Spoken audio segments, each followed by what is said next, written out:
Amen. Magandang umaga po muli. Amen. Ako parang hindi na sila kasya sa upuan eh. Bigyan sila ng dagdag na upuan.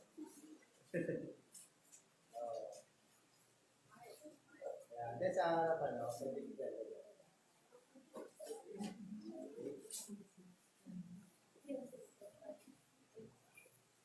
Amen.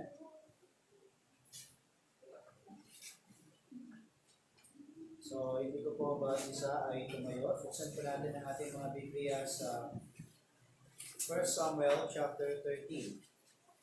1 Samuel chapter 13 verse 14. Isang verse lamang po ang aking babasahin. 1 Samuel chapter 13 verse 14. Sabi po diyan mga kapatid, "But now thy kingdom shall not continue. The Lord hath sought him a man after his own heart, and the Lord hath commanded him to be the captain over his people, because thou hast not kept that which the Lord commanded thee." Ay, manalangin. Aming Diyos, dakila salamat, Ginoo, maraming salamat po sa inyong salita, sa aming pag-aawitan, sa mga awitin namin napakinggan, at sa awitin ng kwaya. Maging sa presensya po ng bawat kapatiran, bawat mananampalataya, mga bisita namin na Diyos. Dalay po, Panginoon, na kami patuloy na puspusan ng banal na Espiritu, bigyan ng pag-alalay at pagtulong sa aming pag-aaral at pag-unawa sa iyong salita sa umaga po. O Diyos, ikaw po ang aming pupurihan. Patawad po sa aming mga pagkakasala na gampanan sa inyong mga tao. Natin aming dalangin sa mga na Jesus. Amen. Tayo po makakaupo na. Amen. So kanina, napag-aralan natin mga kapatid, natunghayan natin sa salita ng Diyos, who is a man after God's own heart? It is David. He is a man after God's own heart. Now, pag-usapan natin mga kapatid, on becoming a person after God's own heart. Becoming a person after God's own heart. Yung paano maging kagaya o ano ba yung pagiging man after God's own heart. Ano ba ang nasa kanya? Ano ba na papaloob sa isang tao na nakasunod o katabi lang ng puso ng ating Panginoon? Amen. I hope na bawat isa po sa atin ay handa na pumakinig. Amen. So, unang bagay po dyan, number 1, a person after God's heart loves God's word. A person after God's heart loves God's word. Kung ikaw po ay taong malapit sa puso ng Panginoon, ang salita ng Panginoon ay iyong iniibig. Tama po? Hindi po kasi pwedeng mangyari ganito. Mahal natin ang Diyos, subalit ang kanyang salita ay hindi natin mahal. Tama po? Nananampalataya tayo sa Diyos, subalit hindi tayo nananampalataya sa kanyang salita. Hindi po maaaring mangyari yun. Sapagkat ang Panginoon at ang kanyang salita ay hindi pwedeng mahiwalay. So kung tayo po ay taong malapit sa puso ng ating Panginoon, mahal natin ang kanyang salita. Ano?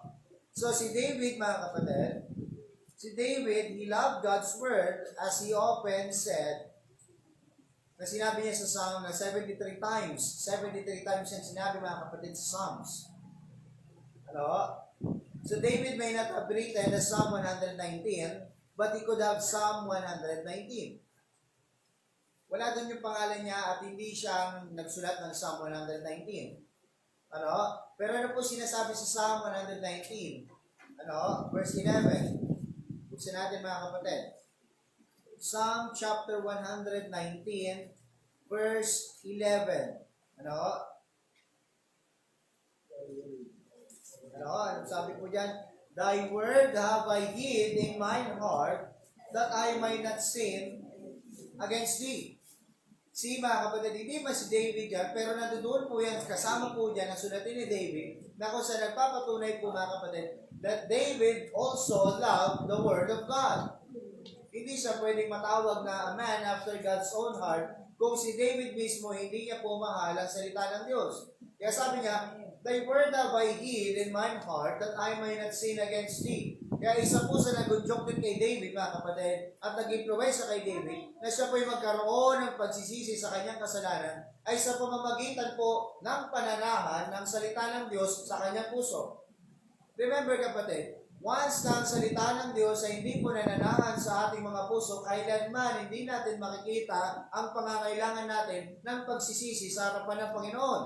Kailanman hindi natin makikita na tayo po ay merong kalapastangan ng ginagawa sa harapan ng Panginoon. Sapagkat sa tingin natin kung ano yung tama, siya ang ating ginagawa. Pero pasalamat tayo sa salita ng Diyos na nananahan sa atin. Siya nagbibigay ng katuwiran sa atin. Kaya kung tayo po'y taong malapit sa puso ng Diyos, mahal natin ang salita ng Diyos. At kung mahal natin ang salita ng Diyos, ang salita ng Diyos ay hahayaan nating manahan sa ating mga puso. Upang nang sa ganon, ang paggawa at pagpapatuloy ng paggawa ng kasalanan, siyang mapipigil. Hindi yan mapipigil ang paggawa ng kasalanan sa pamamagitan ng pagsabi natin na ayoko nang gumawa ng kasalanan kung wala ang salita ng Diyos. Tandaan po natin. Walang taong pwedeng makagawa nun. Sapagkat kung meron man mga kapatid, hindi sana lahat ng tao ay nagagampanan na hindi po tayo makapagpatuloy at magtampisaw sa kasalanan. Pero hindi. Sa pasimulaan ng salita ng Diyos ay mawala sa ating mga puso, ayan na po magpapatuloy muli ang kasalanan. Ano? Kaya thy word have I hid in mine heart that I may not sin against thee. Ang ginagawa ng salita ng Diyos, pinoprotektahan po tayo sa kasalanan. Pinoprotektahan po tayo sa kasalanan, kapatid. Kung iniisip natin na sa tuwing tayo ay makapakikinig ng pahayag ng salita ng Diyos, parang personal, pastor, parang pinipersonal mo ang atake, parang pinipersonal mo na kami, pastor. Mga kapatid, ang salita ng Diyos, ang approach talaga sa atin ito, personal. Sapagkat layunin ng salita ng Diyos na tayo po'y proteksyonan mula sa paggawa ng kasalanan. Amen? Ano? Kaya po nagagampanan ng salita ng Diyos. Kaya dapat mga kapatid, ang salita ng Diyos ay mahalin natin sapagkat ang salita ng Diyos ay unang-una, pinoprotektahan tayo sa kasalanan. Pangalawa, tayo po'y iniyaangat niya sa panahon ng ating mga pagsubok. Iniaahon tayo ng salita ng Panginoon sa panahon ng ating pagsubok. In Psalm chapter 119 pa rin kapatid. Psalm chapter 119, verse 15. Ano? Verse 15. Sabi po diyan mga kapatid, this is my comfort in my affliction, for thy word hath quickened me. Ang salita ng Diyos ay ang ating kapahingahan. Ano? Kapahingahan sa atin, for thy word hath quickened me. Hindi lang ang salita ng Diyos ay pinoproteksyonan tayo sa ating mga kasalanan o sa paggawa ng kasalanan. Sa halip mga kapatid, ang salita ng Diyos sa panahon ng ating mga pagsubok, sa panahon ng ating mga kalamidad at circumstances, ang salita ng Diyos ang siyang mag-aangat sa atin. Ang salita ng Diyos ang siyang magbibigay sa atin ng kapanatagan. Ang salita ng Diyos ang magbibigay sa atin ng kapahingahan. Ano? Hindi lang yan mga kapatid. Pero ang salita ng Diyos ay nagbibigay rin sa atin ng malinis at tunay na kapanatagan. Tunay na kapanatagan. Paano natin nasabi? Sabi po na Matthew chapter 4. Matthew chapter 4, verse 4. Ang sabi po diyan mga kapatid, but he shall answer and said, it is written, man shall not live by bread alone, but by every word that proceeded out of the mouth of God. So mula po mga kapatid doon sa pagkakabigay po sa atin ng salita ng Diyos, binibigay po sa atin mga kapatid ang tunay na kapanatagan na hindi lamang po ang kapanatagan ay matatagpuan sa mga material na bagay, sa mga pagkain, pag may pagkain na okay na, may panatag na, pagpuno na yung ating lagayan ng pagkain, pagpuno na yung storage natin, kapag busog tayo palagi, ibig sabihin niya kapatid, panatag na tayo. Meron na akong gagamitin para sa susunod na araw, hindi po mga kapatid. Sapagkat maging sa salita ng Diyos. Hindi lamang po sa pagkain pisikal, hindi lamang po sa material na bagay tayo pwedeng magkaroon ng kapanatagan, maging sa salita po ng ating Panginoon. Diyan po magmumula ang tunay na kapanatagan. Ano? Another verse mga kapatid, in Psalm 119 pa rin. Psalm 119 pa rin po tayo. Verse 165. Verse 165. Great peace have they which love thy law, no? And nothing shall offend them. Great peace. Ano po yung law? This is the law of God, which is the word of God. If we love this law, if we love this word, if we love the word of God, ang sabi ng salita ng Diyos, great peace. May kapanatagan sa nagmamahal sa salita ng Diyos. Ano? May kapanatagan sa mga nagmamahal ng salita ng Diyos. Kaya kung tayo po'y taong malapit sa puso ng Panginoon, mahal din natin ang kanyang salita. At dahil mahal natin ang kanyang salita, ito'y magbibigay ng proteksyon sa atin sa kasalanan, ito'y mag-aangat sa atin sa panahon ng ating trials at circumstances, at ito'y magbibigay sa atin ng tunay na kapanatagan sa kalagitnaan mga kapatid sa panahon na kung saan ang gulo-gulo ng mundo. Andiyan dyan ang kapanatagan na nasa salita ng Panginoon. Marahil ang salita ng tao, sabi ang pangako ng tao, ang pangako ay nilikha para ito ay basagin o para ito dito pa rin. Subalit sa salita ng Panginoon, kapag siya ang nangako, siya ang tutupad. Tandaan mo kapatid, siya ang tumawag sa iyo dito, siya ang magpuprovide. Siya ang naglagay sa atin dito.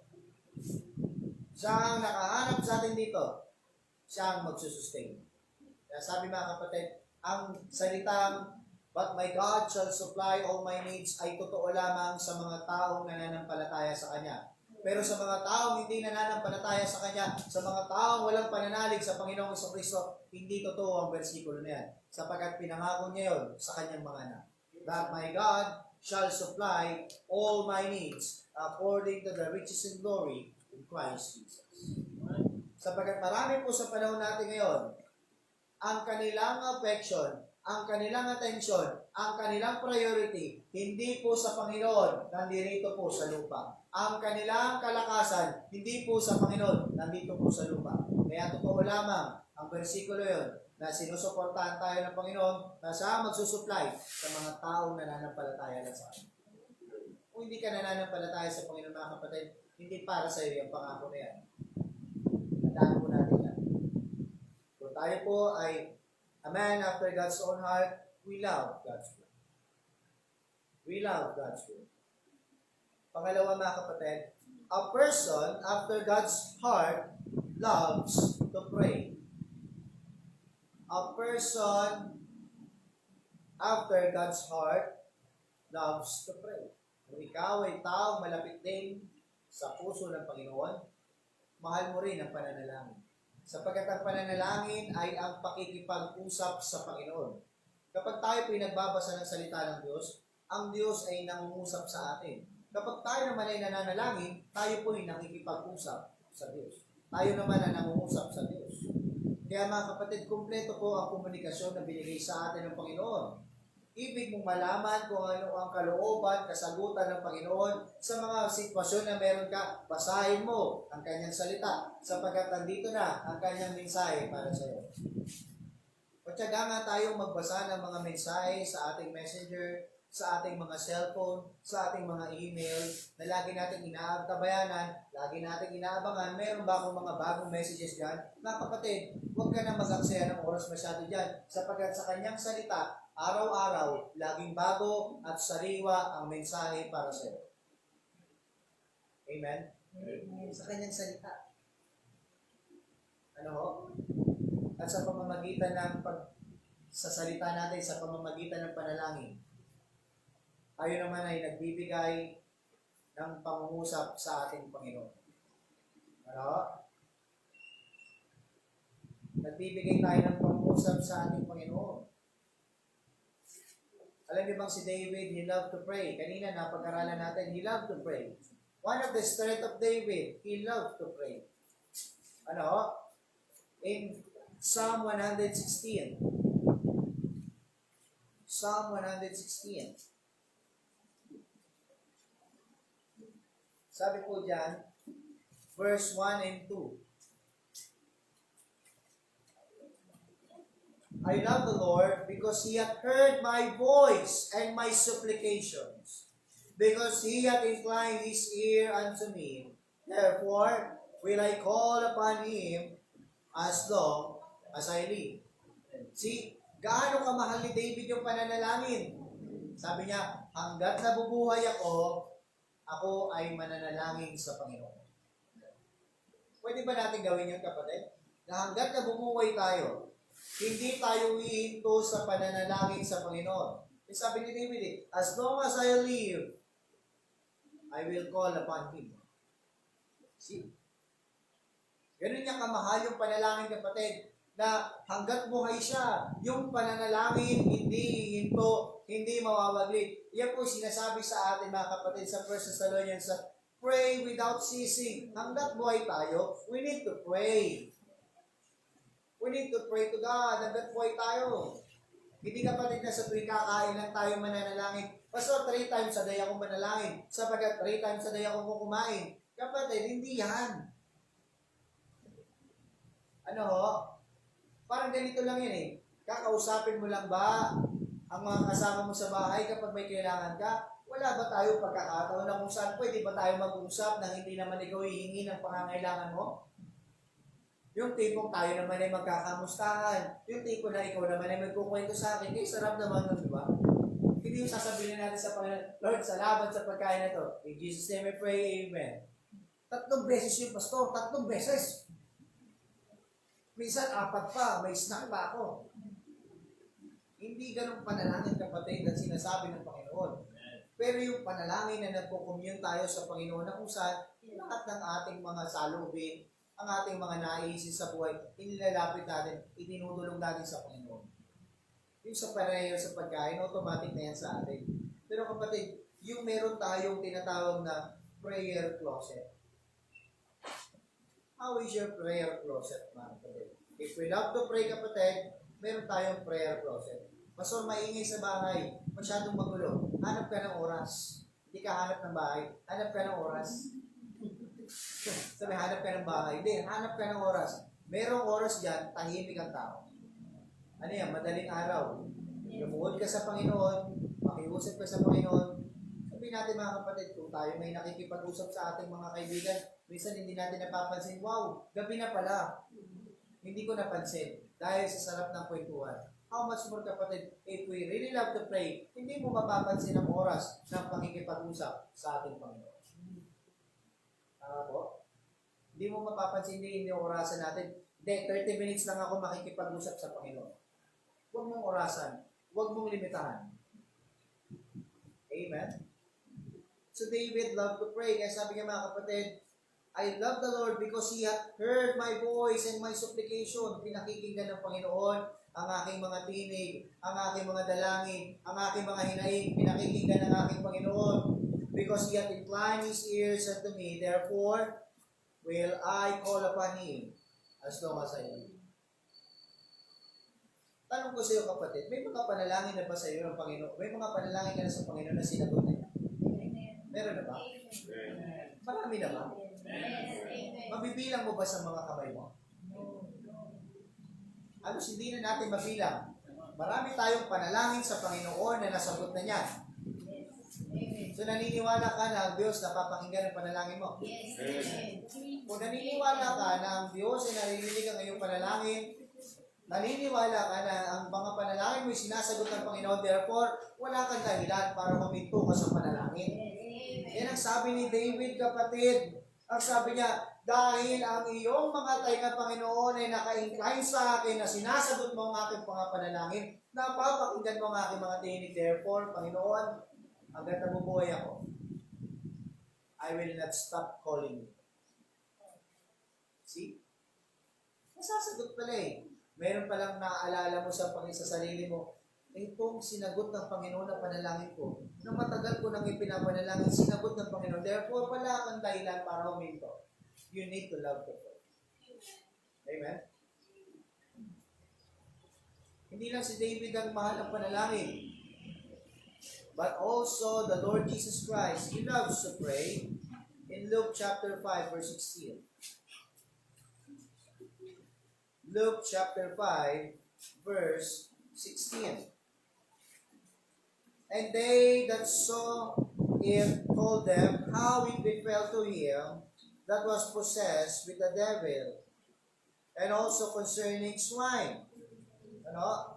Chapter 5, verse 16. Ano? And they saw. Ano?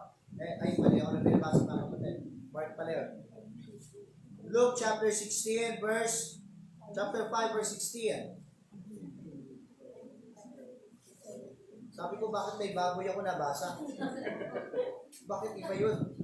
5:16. And he withdrew himself into the wilderness and prayed.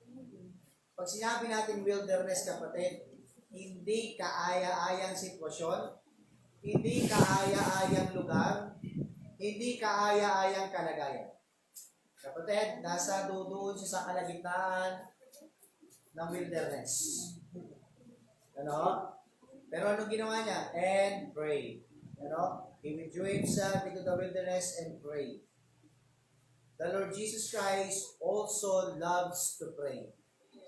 Kung ikaw ay isang taong malapit sa puso ng Panginoon, hindi mo lang mahal ang salita ng Diyos. Mahal mo rin ang pananalangin. Kasi sa tuwing tayo po ay magbabasa ng salita ng Diyos, ulitin ko lang, ang Diyos nangungusap sa atin. So tuwing tayo naman ay mananalangin, tayo naman ay nangungusap sa Diyos. Hindi ba't buhay ang komunikasyon? Ano ho? Para magkaroon ng mahusay na relasyon, kailangan ng buhay na komunikasyon. Kahit sa mag-asawa, kung ang mag-asawa na yan, kahit magkasama sa isang bahay yan, hindi nag-uusap yan, hindi kailanman magiging o magkakaroon ng mahusay na relasyon. Isa sa susi ng pagkakaroon ng mahusay na relasyon ay meron kayong mahusay na relasyon, komunikasyon. Ano? Di ba lang magkamustahan? Dati nung nagliligawan, halos punong-puno palagi ang inbox. Halos punong-puno palagi ang chatbox. Kamusta? Kamusta ka na? Pati pagkain, pati pag-inom ng tubig, tinatanong, uminom ka na ba ng tubig? Kumain ka na ba? Inom ka naman ng tubig para mabusog ka. Nag-toothbrush ka na ba? Maaaring ang iba sa atin may ganung paraan ng pagliligawan noong araw. Ano? Pero ngayon, mabira, hindi tanongin kung kumain na, hindi na matanong. Kawawa na. Kapag uwi sa bahay, kakamusay mo, hello, kumain ka na ba? Pero nung nasa chat, halos lambingan talaga. Kaya ngayon, di ba, na-develop, buhay na buhay ang komunikasyon. Buhay na buhay ang komunikasyon, kaya naging matatag ang relasyon. Para mas mahusay pa ang ating relasyon, kailangan pa rin ng buhay na komunikasyon. Kasi baka hindi natin alam, meron pinagdadaanan yung kapartner natin, yung asawa natin. Baka naghahanap ng kausap, bahala ka sa iba maghahanap ng kausap. Diba? Sa atin din sa Panginoon, gusto mo magkaroon ng mahusay na relasyon sa atin sa Panginoon? Magkaroon tayo ng mahusay na komunikasyon sa pamamagitan ng panalangin. Minsan kapatid, nagsasabi ng ibang tao, sabi nila, parang lumayo na ang Panginoon sa akin. Let me tell you this kapatid, ang posisyon ng Panginoon hindi nagbabago. Sino ang nagtutulak sa ating palayo sa ating Panginoon? Sa pamamagitan ng ating paggawa ng kasalanan at hindi pakikipag-usap sa Panginoon, tayo ay lumalayo sa Panginoon. Ang Diyos hindi lumalayo, tayo ang lumalayo sa Panginoon. Napakiramdam minsan ng ibang mga kaibigan natin o ibang kapatiran natin, parang pakiramdam ko, malayo na sa akin ang Panginoon. Akala mo lang yun, sapagkat hindi ka nagkakaroon ng mahusay na komunikasyon sa Kanya. See? Kaya nga ang tanong, what about us, kapatid? Kamusta yung prayer life natin? Do you love to pray? Amen. Do we love to pray? Amen. Kasi si David, nakita natin, he loves to pray. Gaano siya katagal hanggang kailan siya mananalangin? Hanggang nabubuhay siya. Nakita natin ang Panginoong Jesucristo, he also loves to pray, na kahit in the midst of wilderness, he loves to pray. Kaya kung ikaw ay taong malapit sa puso ng Panginoon, you love to pray. You love to pray. See? Pangatlo mga kapatid, a person after God's heart praises or worship Him. Praises and worship Him. Kung tayo po ay taong malapit sa puso ng Panginoon, ikaw po ay magpupuri sa Panginoon at maglilingkod. Alam mo kapatid, kahit nasa bahay ka, pwede kang magpuri at maglingkod sa Panginoon. Kahit nasa lugar tayo, hindi lang mga kapatid, dito lang sa loob ng simbahan, sinabi ng Panginoon na dapat pupurihan natin ang Panginoon. Kahit nandoon tayo sa ating mga kanya-kanyang tahanan, marapat na papurihan natin ang Panginoon. Kung ikaw ay tao malapit sa puso ng ating Panginoon, mahal mo ang pagpupuri sa Panginoon. Sa tuwing magkakaroon ng pagtitipon na magbibigay ng kapurihan sa ating Panginoon, ibibilang mo palagi ang sarili mo. Ikaw ay makikiisa. Sabi natin, iyan ba'y para sa Panginoon, makikiisa ako. Ano? Makikiisa ako. Now, doon po sa taong binansagan naman after God's own heart, mahal ba niya ang pagpupuri at paglilingkod? Yes. David continually praise and worship God in Psalm chapter 119 pa rin. Psalm chapter 119 verse 164. 7 times a day do I praise thee because of thy righteous judgments. Ilang beses niyang papurihan ng Panginoon? 7 times, kapatid. Ano? How about us, kapatid? Gaano karami, ilang beses sa isang araw, kapatid, natin papurihan ng ating Panginoon? Ilang beses nawawaglit ba sa iyo sa oras mo? Meron tayong 24 hours a day, kapatid. Ilang oras ang para sa Panginoon doon na ikaw ay magpupuri at magpupugay sa Panginoon? Meron ba na paggising mo sa umaga, ikaw ay magpapasalamat sa Panginoon? Lord, salamat sapagkat gising na naman ako, handa na naman sumabak sa hamon ng buhay, may kalakasan, tanging nanggagaling sa iyo. Meron bang ganun, kapatid? Meron ba na bago tayo matulog, kapatid, sa gabi, ikaw ay magpapasalamat sa Panginoon sapagkat natapos ang isang araw, ikaw ay binigyan muli ng kapahingaan ng Panginoon, nakaraos sa isang buong magdamag, sa isang buong araw, mga kapatid, na wala man lang na nangyayari sa iyo hindi maganda. Magpapasalamat pa tayo. Salamat, Panginoon, sapagkat ito, buo pa rin ang katawan, malakas pa rin, malusog pa rin. Natapos ang araw na ito, bigyan mo akong kapahinga. Alam mo bang, sa pamamagitan ng pananalangin, pwede mong mapuri ang Panginoon. Sapagkat ang pananalangin ay hindi lamang pakikipag-usap din sa Panginoon, kundi ito'y bahagi din ng pagpupuri at paglilingkod sa Panginoon. Kaya kung manalangin tayo, huwag ka lang basta makapray. Sabi natin, Pastor, pagod na talaga kasi ako, kaya hindi ko na magawang manalangin. Hindi ako naniniwala dyan, laging mayroong pagkakataon na makapagpuri tayo sa Panginoon. Kaya sabi ni David, 7 times a day do I praise thee because of thy righteousness or thy righteous judgment. 7 beses sa isang araw. Another verse in Psalm chapter 104. Psalm chapter 104 verse 23. Sabi diyan, I will sing unto the Lord as long as I live.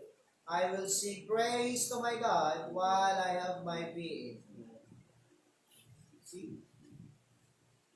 Hanggang buhay siya. Sabi niya, siya kakanta ng kapurihan, ng papuri para sa Panginoon. At ano kapatid, ikaw ba, naiaawit mo ba yung pagpupuri mo sa Panginoon? Napapaawit ka ba kapag ikaw ay masaya? Alam si David, sobrang kagalakan niya sa Panginoon noon. Napa-induct siya. Oo. Kaya ginawa ngayon ng iba, dinala sa simbahan, nagsasayaw sa simbahan. Hindi po sinabi ng Panginoon na sa simbahan niya ginawa niya yun sa sarili niyang kwarto at personal na kagalakan niya sa Panginoon, kaya siya napa-induct. Ilang beses nangyari sa iyo, kapatid, na meron kang matagal na pinapanalangin sa Panginoon na sinagot niya na tunay na nagpalundang sa iyo sa kasiyahan? Meron ba? May pagkakataon ba na sinagot sa'yo ng Panginoon?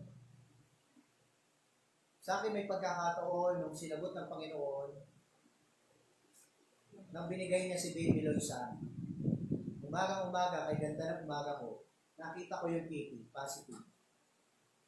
Pinungad sa akin ni Ma'am Bad, sabi niya, Dio, answer prayer. Naku, aga-aga, parang, ang aga-aga pero parang ang lakas-lakas ko na. Sapagkat halos isang taon na pinanalangin sa Panginoon, nagkaroon na kami ng parang pangangamba na, ano ka? Sabi ko. Pero nung ibinigay na ng Panginoon, sabi ko, wow, sabi ko, salamat, ang galing, ang galing. Sabi ko, ang galing mo, Lord. Kung sa iba, nakakatakot yung positive na gano'n eh. Pero sa akin, hindi. Ibang positive yung nakakatakot eh.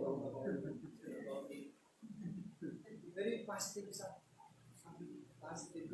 kasi yung rapid test parang gano'n din.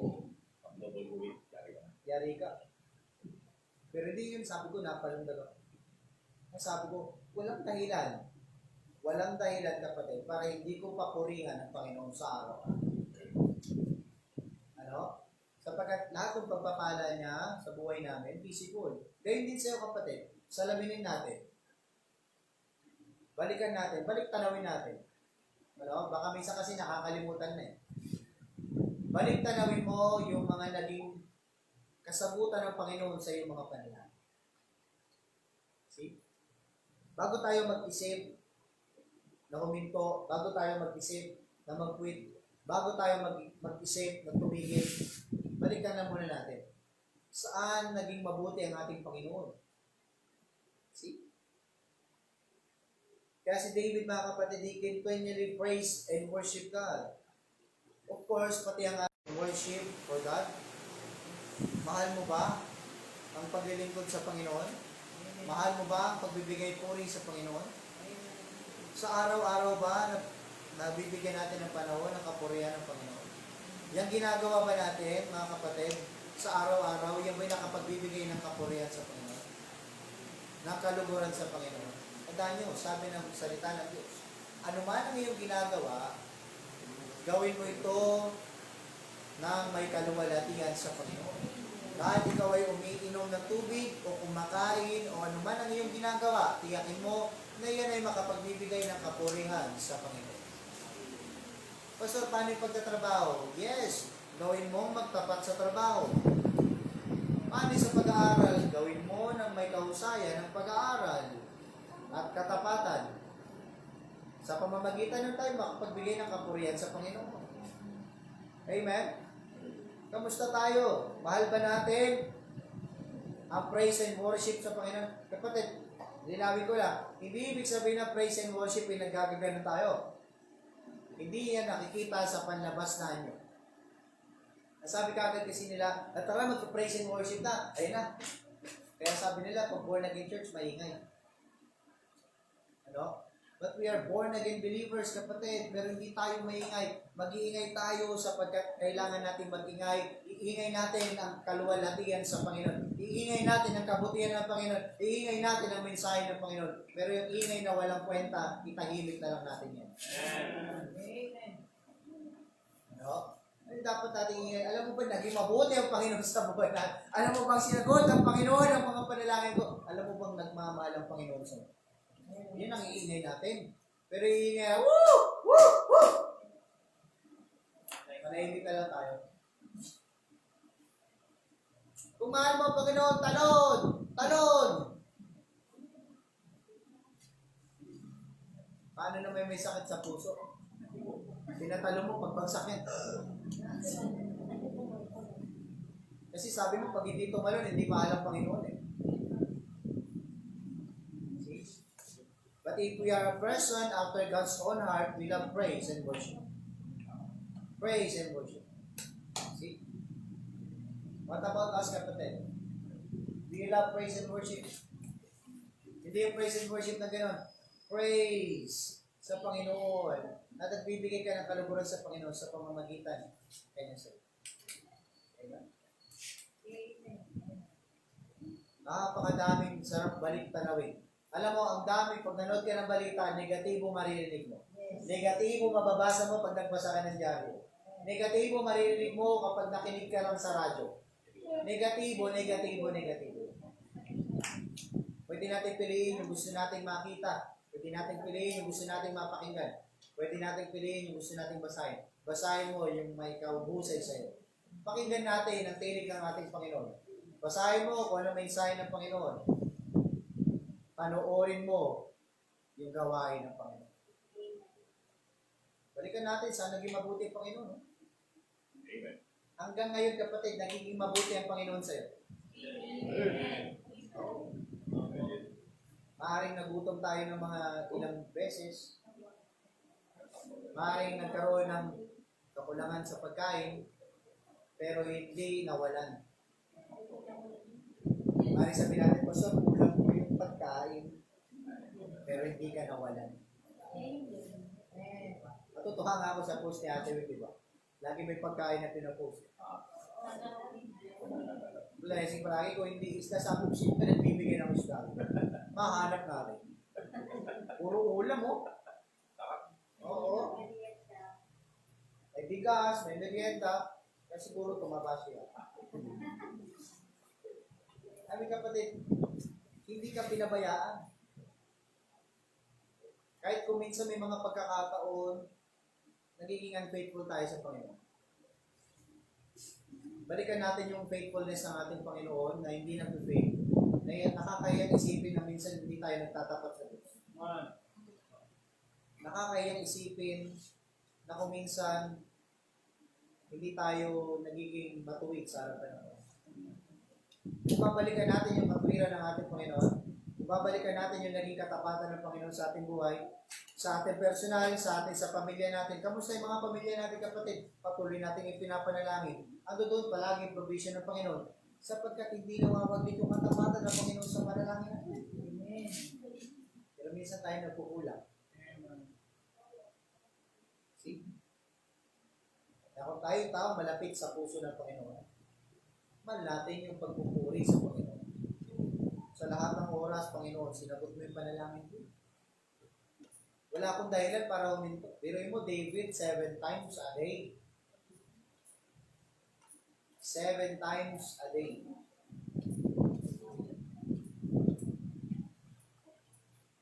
And number 4, last na po tayo. A person after God's heart follows through. Follows through. Tuloy-tuloy yan. See? Nagpapatuloy. Sumusunod. See? So one reason David was a man after God's own heart is explaining by God Himself in Acts chapter 13, verse 22. Yan po. Yung binasa natin kanina. And when he had removed him, he raised up unto them David to be their king, to whom also he gave testimony, and said, I have found David, the son of Jesse, a man after mine own heart, which shall fulfill all my will. This is the reason, mga kapatid, bakit si David ay tinawag ng Panginoon na man after God's own heart, sapagkat David will fulfill the will of God. Kalooban ng Panginoon, kanyang susundin. So kung tayo po'y tao malapit sa puso din ng ating Panginoon, tayo po'y magpapatuloy sa loob ng kalooban ng Panginoon. So isa sa reason, mga kapatid, bakit si David ay binansagan na a man after God's own heart? Sapagkat David will fulfill the will of God. Kung ibig din natin, mga kapatid, na matawag na agad o a man after God's own heart, we need to fulfill the will of our God. Meaning, kapatid, huwag tayong lumabas na sa kalooban ng Panginoon. The safest place on earth is in the will of God. Wala na pong iba pang ligtas na lugar. Sabi natin, dito tayo, sa bahay lang natin, ligtas tayo, kapatid, hindi natin masasabi.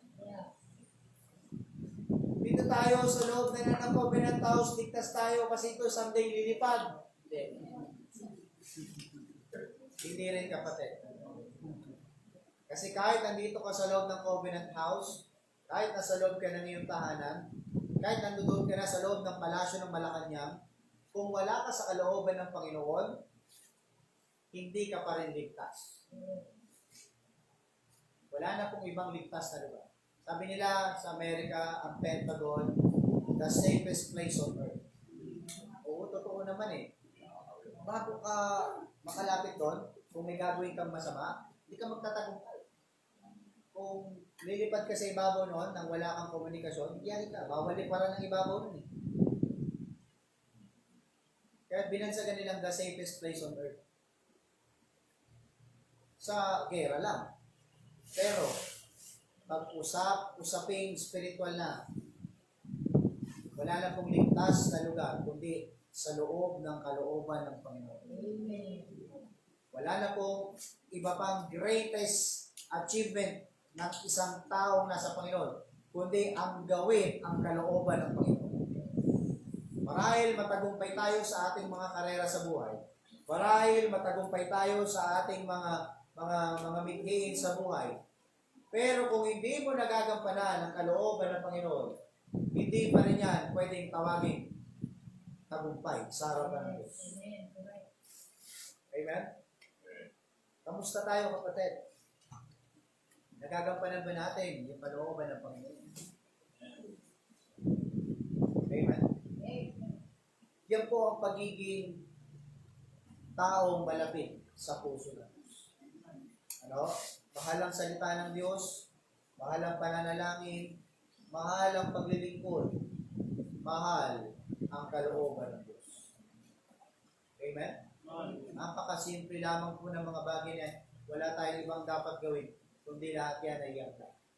Sapagkat inilatag na ng Panginoon ang lahat ng instructions at pamantayan sa bagay na yan. Ang gagawin mo na lang, kapatid, yun. Let me ask you this, kapatid. Are you willing to be a man after God's own heart? Gusto mo ba? Kaya sarap ng parang ang Panginoon, katabi mo lang. Sarap ng pakiramdam. Na in your distress, may nakakausap ka, Panginoon. Ano, sa mga ups and downs ng buhay mo, hindi niya Panginoon. See? Hindi mo mararamdaman mag-isa ka lang. Hindi mo mararamdaman na parang wala kang kakampi. Hindi mo mararamdaman na parang ako na lang yata. O, kaya sabi ko mga kapatid ko, ikaw ay mananampalataya, never mong sabihin mag-isa ka lang. Sapagkat ang Diyos, kung karumiran yung ginagawa mo, kasama mo siya. Sabi ng Panginoon, I will be with you all even unto the ends of it. Don't faint. Huwag ka manlumo, huwag ka manghina sa paggawa ng katwiran, sa paggawa ng kausayan, sa paggawa ng kabutihan. Sapagkat I will never leave you, nor forsake you. Pangako ng Panginoon sa mga magpapatuloy gumawa ng katwiran. Pero tandaan mo kapatid, hindi sa lahat ng oras na gagawin mo. Ang gagawin mo naman ay kabulastugan. Tandaan mo, nandiyan dyan ang mata ng Panginoon at ang kanyang kamay na handang magdisiplina. Mahal ka pa rin ng Diyos. Amen? Amen. That is how to become a man after God's will. Ay ko yung manalangin. Aming Diyos, nakita sa lahat, Panginoon, maraming salamat po sa inyong salita. Maraming salamat sa inyong mensahe, Panginoon, na tunghayan namin on how to become a man after God's will. O Diyos, ikaw po nakasusuri, nakakikita ng aming mga salubin sa pagkakataon na ito. Iyon pong natutunghayan kung ano pong tumatakbo sa aming mga puso't kaisipan. Iyon pong nakikita, Panginoon, kung ano po talaga ang aming mga motibo. Kung ano po ang aming mga pasya, kung ano po ang aming mga desisyon sa pagkakataon. Yan niling ko, Diyos, kung meron ka man sa aming kalagitnaan na ito, sa aming pagtitipon na ito, matunghayan mo, Panginoon, na hindi po kahusayan sa iyong paningin, na kung saan ay taliwas sa iyong plano at kalooban. Hiling namin, Panginoon, ang pagtuwid. Hiling namin, Panginoon, ang pagre-remodel, Panginoon. Kami yung bigyan ng kahusayan, panibagong kaisipan, panibagong damdamin. Hiling namin, Panginoon, kami yung alalayan patungo sa iyong kalooban. Kami yung hawiin, ilayo sa mga bagay na sa tingin namin na akala namin ay tama. At dalhin mo kami, Panginoon, sa loob ng iyong kalooban at siyang aming mamalas at makita at magampanan kung ano po ang siyang matuwid at tama sa iyong harapan. O Diyos, kami yung tulungan. Ibig namin, Panginoon, na kami rin po ay maging mabansagan na isang taong malapit sa iyong puso. Hiling namin, Panginoon, na kami yung tulungan na siyang magkaroon ng pagmamahal at tuluyang pag-ibig sa iyong salita. Pag-ibig sa pananalangin, pag-ibig sa pagpupuri sa iyo, at pag-ibig sa pagganap sa iyong kalooban. O Diyos, ikaw po mag-alalay sa amin. Kung meron man sa amin, Panginoon, na mga bagay, Panginoon, naalalayo na po ng tuluyan. Hiling namin, O Diyos, kami yung hawiin pabalik sa iyong kalooban. Kami yung muling yakapin, bigyan uli ng pagkakataon, bigyan uli, Panginoon, ng kalakasan upang makatindig, O Diyos. Maraming salamat, Panginoon, sa iyong mensahe. Patuloy mong kausapin ang iyong mga anak. Patuloy ko kung mangusap sa kanila. Patuloy dinggin ang kanilang mga panalangin sa oras. Maraming salamat, Panginoon, sa aming pagpapatuloy, ikaw pong manguna sa amin. Dati ang dalangin sa pangalan ng Jesus. Amen. Maraming salamat po.